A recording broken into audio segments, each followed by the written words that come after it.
Welcome back, everybody, to another deep dive. Today, we are going to be jumping headfirst into the wild world of Bitcoin volatility. Ooh, that's a good one. It's something that everyone's heard of, even if they don't quite get it. Yeah, you hear about it all the time, right? Exactly. And we're not just going to scratch the surface here. We're going deep. Yeah, we're going to try to really understand not just what causes it. But why should anyone even care? Right, like how does this actually affect you, even if you're not day trading Bitcoin every 5 seconds? Exactly. So where are we starting this deep dive? Well, we've got a pretty interesting mix of sources to pull from. This includes a video from Anthony Pompliano, Love his stuff. then some articles from Binance Academy, University Trading, and Cointelegraph. So we've got the technical side covered. And we're going to round it out with some insights from Caleb and Brown. Nice. Yeah. A good mix of perspectives there. Exactly. All right, so let's kick things off with Pompliano. He's got this really intriguing idea about money being like frozen time. Frozen time. Yeah, it sounds kind of out there, but hear me out. He's basically saying that the more money you have, the more freedom you have. Right? Because you have more options, you have more control over your time. Right, but his point is that traditional money like dollars are constantly losing value. Inflation eating away at our savings. Exactly. Yeah. And so you have to work harder and harder just to keep up with that loss. Like running on a treadmill just to stay in the same place. I like that analogy. And then Pompliano says Bitcoin offers a way to actually reverse that trend, to actually store your time instead of constantly losing it. Because the idea is that Bitcoin's purchasing power is going to increase over time. Okay, but here's where things get a little bit controversial. I'm sensing some pushback coming. He goes on to say that Bitcoin isn't actually volatile. It's the dollar that's volatile downwards. Okay, that's definitely a hold statement. Right. And he makes this analogy to a house. Like, the house itself doesn't change in value. It's still the same bricks and mortar. Exactly. But the dollar price that people are willing to pay for that house goes up and down. So he's saying that Bitcoin is like the house, and the dollar is like the fluctuating price tag. Precisely. But it feels a little bit like he's trying to spin things, like downplaying the risk. It's definitely a thought-provoking way to look at it, but I think we need to bring in some more data to see if that argument actually holds up. Totally. Let's look at Bitcoin's price history. It's definitely gone up a lot over time. Massive gains for early adopters. But there have also been some pretty dramatic crashes in periods where the price just stagnated for months. So yeah, the long-term trend might support Pompliano's point, but those short-term swings are hard to ignore.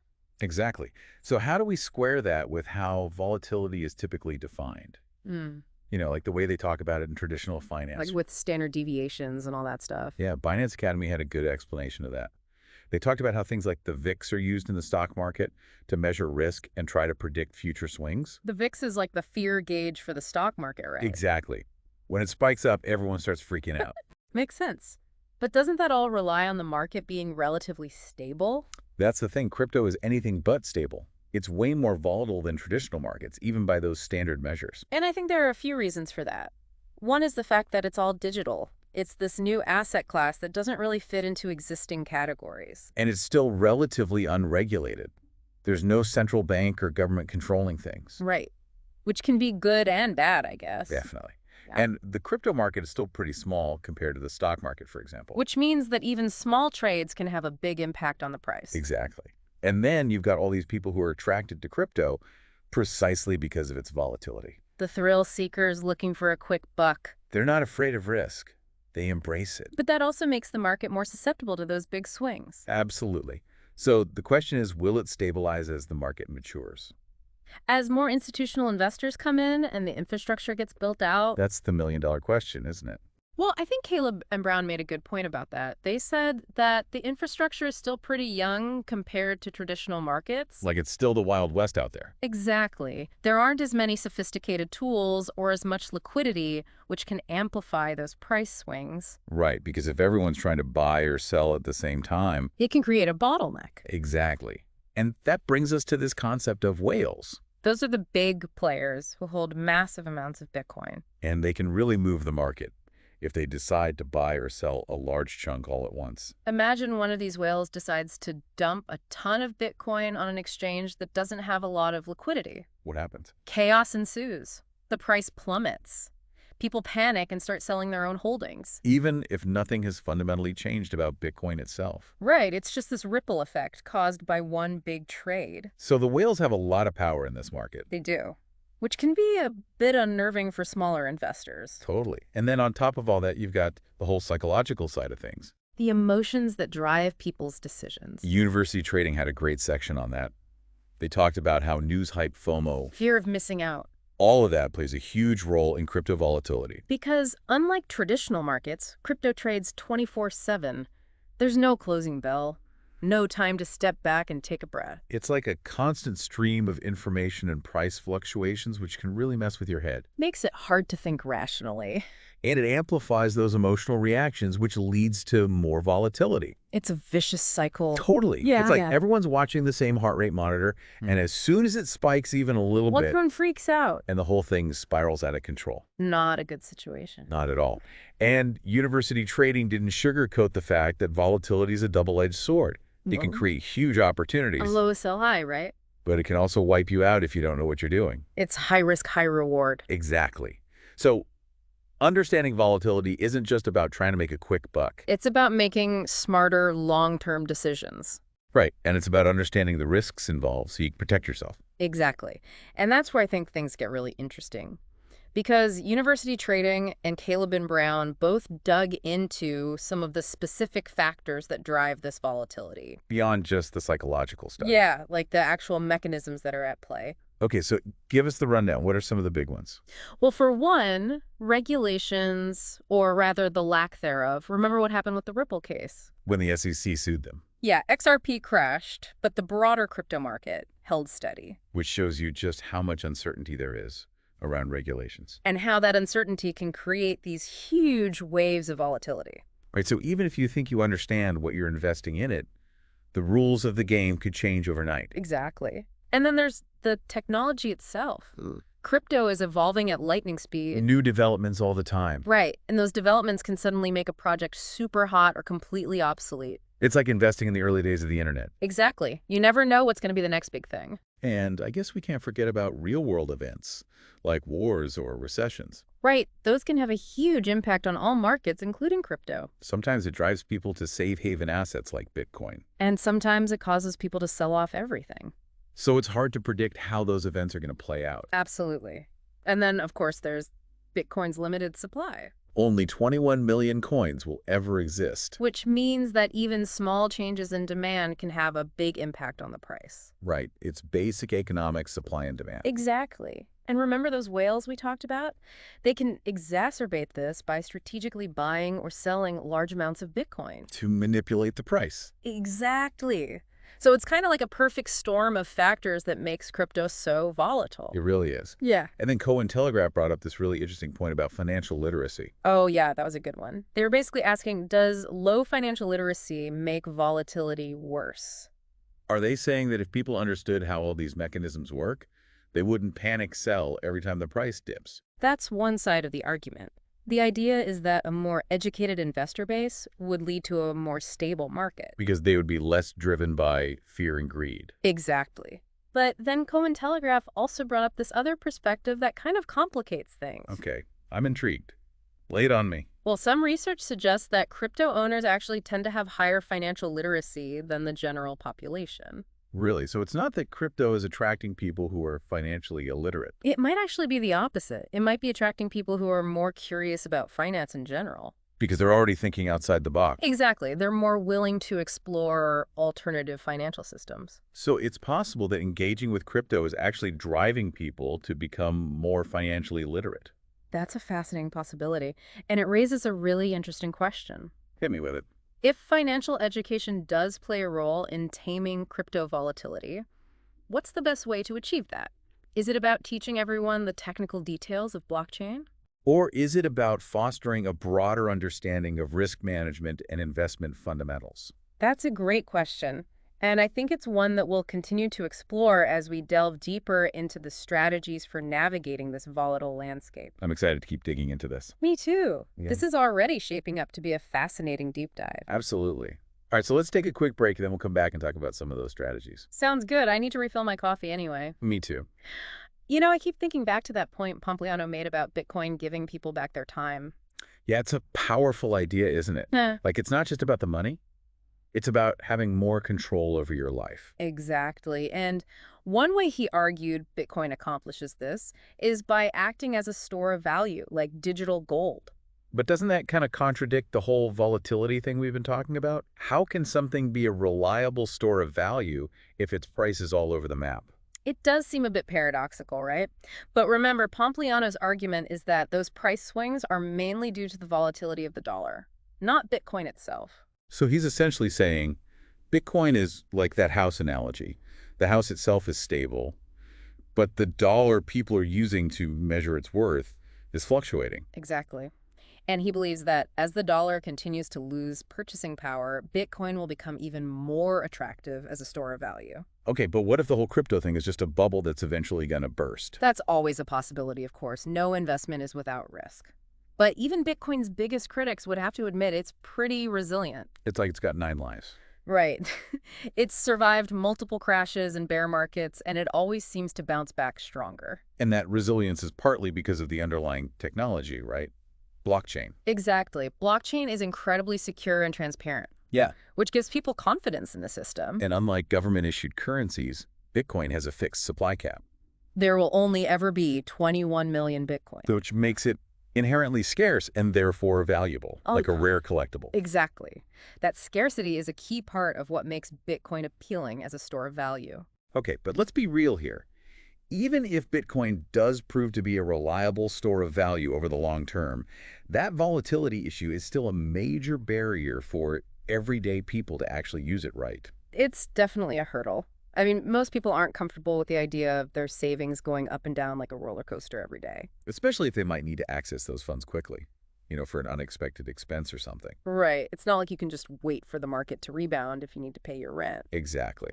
That's where those strategies we talked about earlier come in. Dollar cost averaging, diversification, that sort of thing. Because those can help smooth out the ride a bit, right? Exactly. They can help you manage the risks associated with volatility. So are we basically just waiting for the crypto market to grow up a bit? For things to calm down? It's possible. As the market matures, we might see volatility naturally decrease. And we are seeing some signs of that already. Bitcoin's volatility has actually been trending downwards in recent years. Even as its price has gone up significantly.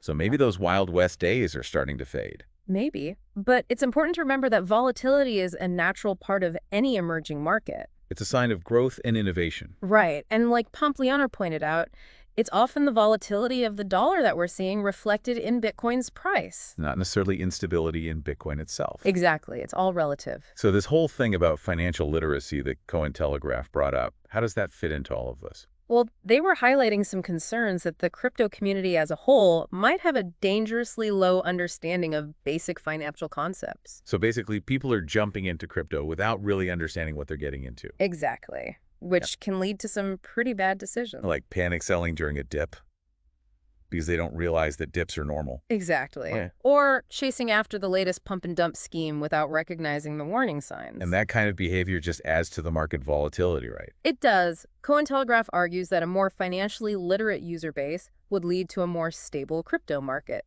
But didn't they also mention some research that suggests crypto owners might actually have higher financial literacy than the general population? They did. The argument there is that people who are interested in crypto are often more motivated to learn about traditional finance as well. It's like they've gotten curious about how the whole system works. Right. And they're more open to exploring alternative ways of doing things. So is it that crypto is attracting people who are already financially savvy? Or is it that engaging with crypto is actually making people more financially literate? It's a bit of a chicken and egg situation, isn't it? It really is. But regardless of which comes first, I think the point is that financial literacy is incredibly important in this space. Absolutely. Because when people understand how things work, they're less likely to make emotional decisions. Which can lead to better outcomes for everyone. And it can help create a more stable and sustainable crypto ecosystem. So financial literacy isn't just about protecting individual investors, it's about strengthening the entire market. Precisely. And that brings me to another point that Cointelegraph raised that I think is really relevant here. What's that? They talked about the influence of social media on crypto investing. Oh, yeah. Social media can be a dangerous place for crypto newbies. It can be, because it's so easy to get caught up in the hype and FOMO. Especially when you're seeing all these influencers shilling the next big thing. Right. And for someone who's new to this, it can be hard to tell what's legitimate and what's a scam. It's like drinking from a fire hose. Exactly. There's so much information coming at you from all directions. And it's hard to know what to trust. And that information overload, combined with the emotional intensity of social media, can lead to some pretty bad decisions. Like buying into a token without doing any research just because your favorite influencer is promoted. Yeah, exactly. And then when the price inevitably crashes, those people are left holding the bag. Which just adds to the overall market volatility. So I think this highlights the importance of developing critical thinking skills and media literacy. Especially in the context of crypto. Because you need to be able to filter out the noise and make informed decisions based on solid information. So how do we combat this? Is it just a matter of promoting financial literacy? Or do we need stricter regulations on how crypto is marketed online? That's a tough question, and I don't think there's an easy answer. On the one hand, free speech is important, and we don't want to stifle open discussion about crypto. But we also don't want people to get scammed or make bad decisions based on misinformation. Right, it's a delicate balance. And I think part of the solution lies in fostering a culture of critical thinking and healthy skepticism. So basically, don't believe everything you see on social media. Do your own research. Question assumptions. Exactly. It's about empowering individuals to make informed decisions. And not being afraid to say, I don't know enough about this yet to make a decision. Absolutely. It's always better to be safe than sorry. And speaking of being safe, this brings us back to those practical strategies we talked about earlier for managing volatility. Like setting stop-loss orders and dollar cost averaging. Exactly. Those tools can help you navigate this crazy market with a bit more confidence. It's like having a safety net in a map when you're venturing into uncharted territory. I like that analogy. Yeah. And ultimately, it's about having a plan and sticking to it. And not letting your emotions dictate your actions. Because when you're dealing with something as volatile as crypto, it's easy to make impulsive decisions that you'll later regret. You have to be disciplined and stay focused on your long-term goals. And I think that brings us full circle back to Pompliano's idea about Bitcoin giving people back their time. Because if you can manage the risks effectively and make smart decisions, You could potentially achieve a level of financial freedom that allows you to live life on your own terms, and have more control over your time. which is what it's all about, right? Absolutely. Having the freedom to pursue your passions, spend time with loved ones, and live a fulfilling life. And Bitcoin, with its potential to disrupt the traditional financial system, could play a role in making that vision a reality. But it's important to approach it with caution, a willingness to learn, and a healthy dose of skepticism. Because there are risks involved, and the market is constantly evolving. So staying informed and adapting to change is crucial. Well said. So I guess the question is, where do we go from here? That's a great question. And I think it's one that each individual needs to answer for themselves based on their own circumstances and goals. But I think we can all agree that this is just the beginning of the crypto journey. The future is full of possibilities, both exciting and uncertain. And I, for one, am excited to see where it all leads. Wow, I feel like we've covered a lot of ground. Yeah, we really went deep on Bitcoin volatility. And honestly, I feel like we've just scratched the surface. It really is a fascinating topic, though. It connects to so many other things, economics, technology, psychology, even philosophy. You know, what's crazy is how much uncertainty there still is around Bitcoin and crypto in general. We're still in the early stages of this experiment. Yeah, no one knows for sure how it's all going to play out. Which is exciting and kind of scary at the same time. Right. It's like we're standing on the edge of something huge, but we have no idea what's on the other side. Exactly. And that's why it's so important to approach all of this with an open mind, a willingness to learn, and a healthy dose of caution. Because as we've seen, volatility can be a powerful force. It can create incredible opportunities, but it can also lead to big losses. So what are some of the key takeaways from our deep dive? Well, first and foremost, understanding volatility is absolutely essential for anyone who's even remotely interested in crypto. Whether you're a trader, an investor, or just curious about the technology. It's not just about those random price swings.